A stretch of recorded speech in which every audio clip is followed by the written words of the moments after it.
नमस्कार, प्रणाम। आप देख रहे विद्या न्यूज़ भोजपुरी यूट्यूब चैनल और मेरा नाम है अरुण। दोस्तों, खेसारी लाल यादव का एक और बहुत ही खतरनाक और बहुत ही ज़बरदस्त हिट होली सॉन्ग बहुत ही जल्द होने जा रहा है रिलीज, जिस गाने का नाम है पिचकारी पकड़ के।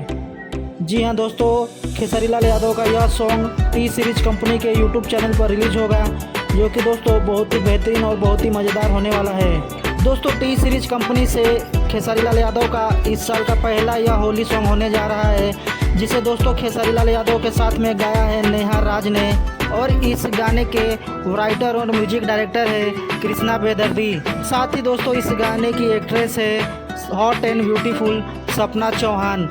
तो दोस्तों, आपको यह हमारी वीडियो कैसी लगी कमेंट करके ज़रूर बताएं। वीडियो अच्छी लगी दोस्तों वीडियो को लाइक करें, और दोस्तों आपने अभी तक हमारे चैनल को सब्सक्राइब नहीं किए हैं तो कर लीजिए।